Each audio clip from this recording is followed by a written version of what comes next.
मैं सुरेंद्र सिंह चारण से आचार्य राजकीय महाविद्यालय धौलपुर।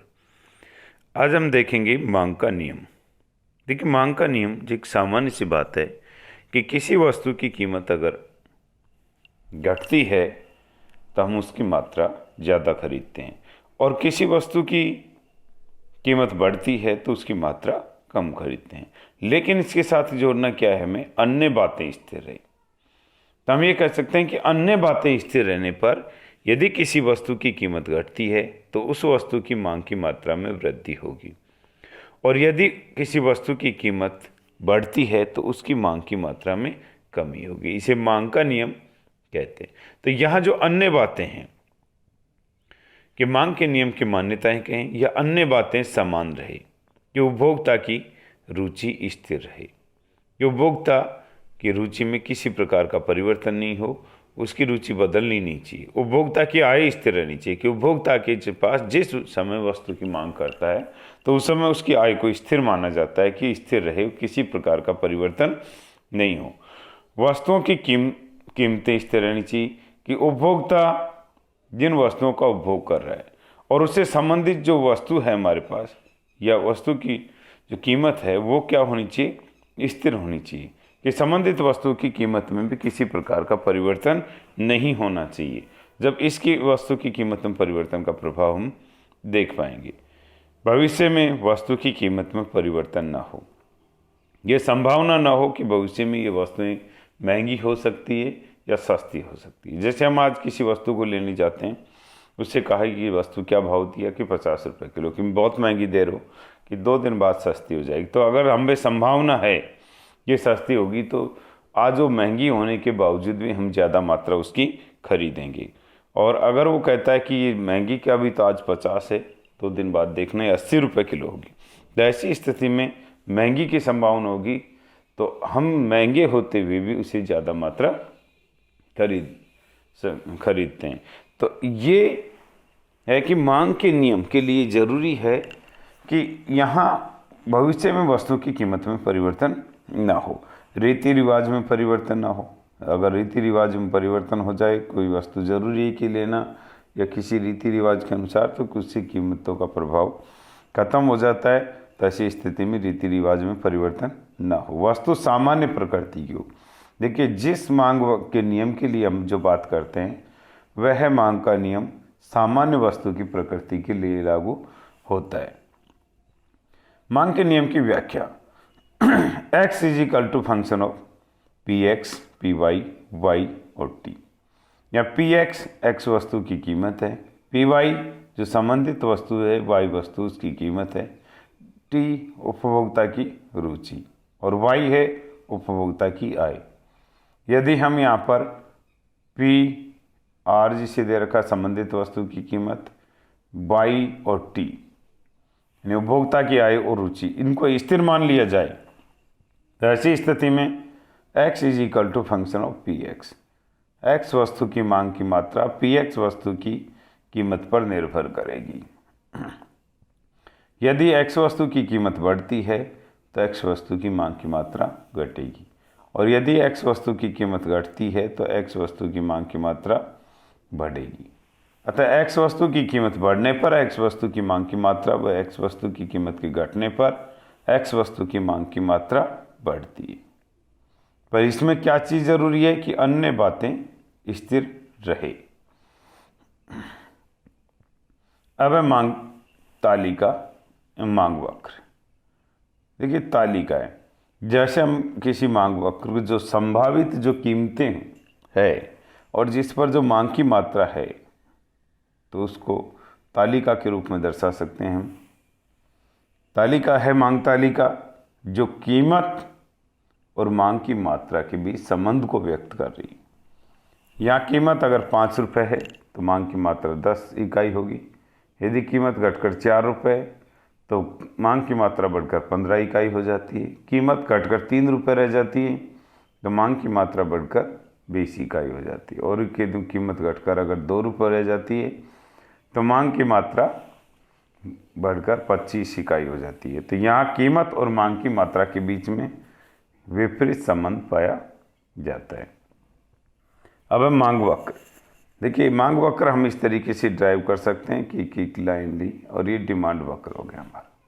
ठीक है, डिमांड वक्र जो नेगेटिव संबंध को, अब यहाँ हम 3 पॉइंट ले लें। प्रारंभिक स्तर ये, इसको हम P कह सकते हैं, इसको हम Q कह सकते हैं। एक लेंगे, अगर कीमत में वृद्धि हो जाए तो कीमत बढ़ जाए तो मांग की मात्रा क्या होगी, घटेगी। और कीमत यदि घट जाए तो मांग की मात्रा क्या होगी, बढ़ेगी। तो इस प्रकार हम यहाँ OX अक्ष पर क्या लेंगे, मांग की मात्रा, OY अक्ष पर कीमत। इसका स्पष्टीकरण करना हो तो हम क्या दर्शाएंगे, उपयुक्त रेखा क्षेत्र में मुझे दिखाई दे रहा है, इसमें OX अक्ष पर X वस्तु की मात्रा या हम इसे कहते हैं मांग की मात्रा, तथा OY अक्ष पर कीमत ली गई है। कीमत OP होने पर मांग की मात्रा OQ। यदि कीमत बढ़कर OP1 हो जाती है तो मांग की मात्रा घटकर OQ1 रह जाती है। और यदि कीमत घटकर P2 हो जाए तो मांग की मात्रा बढ़कर OQ2 हो जाती है। तो यहाँ मांग की मात्रा और कीमत के बीच में ऋणात्मक संबंध को दर्शाता है। अब हम देखेंगे मांग वक्र के नीचे की ओर झुके होने के कारण, या मांगन वक्र दाहिनी ओर क्यों झुका होता है। तो पहला है प्रतिस्थापन प्रभाव, कि एक वस्तु की कीमत के घटने पर अन्य वस्तु की कीमत यदि स्थिर रहती है तो वह वस्तु दूसरी वस्तु की तुलना में सस्ती लगने लग जाती है। तो ऐसी स्थिति में उपभोक्ता क्या करता है, उस वस्तु के स्थान पर दूसरी वस्तु जो सस्ती होगी उसको, या जो दूसरी वस्तु की तुलना में ये वस्तु सस्ती लग रही है तो उसकी मात्रा कम करके दूसरी वस्तु की और इस वस्तु की मांग की मात्रा को बढ़ाता है, यानी उसकी जगह इसे प्रतिस्थापित कर देता है। तो इसलिए कहेंगे प्रतिस्थापन प्रभाव।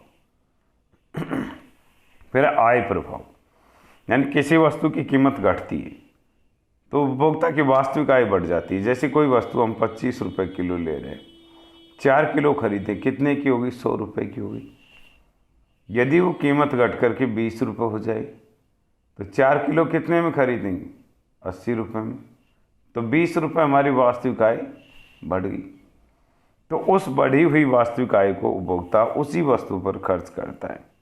तो ऐसी स्थिति में मांग की मात्रा बढ़ेगी।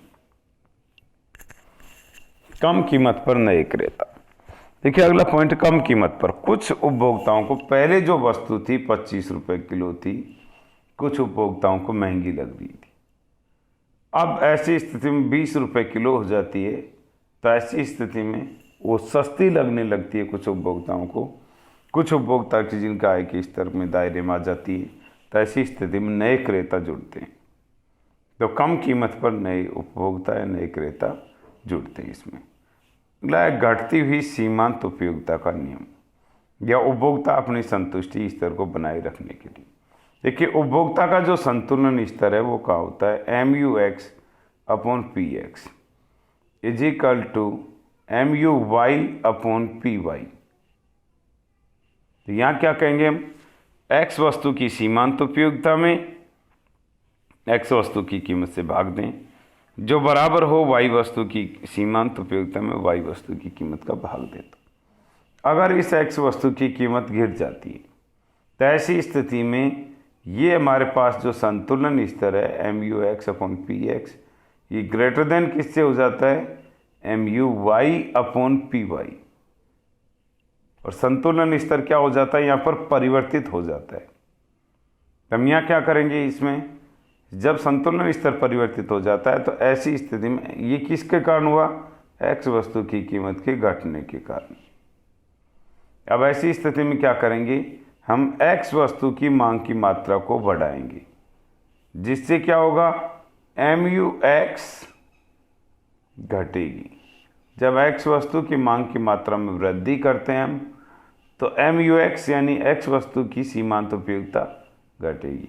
और Y वस्तु की मात्रा क्या करते हैं, कम करते हैं, जिससे क्या होगा, MUY बढ़ेगी। और ये जब तक करते रहेंगे तब तक कि पुनः संतुलन स्तर MUX/PX is equal to M U Y upon P Y के स्तर पर नहीं आ जाता। तो अतः उपभोक्ता अपने संतुलन स्तर को बनाए रखने के लिए वस्तु की मात्रा ज़्यादा खरीदता है।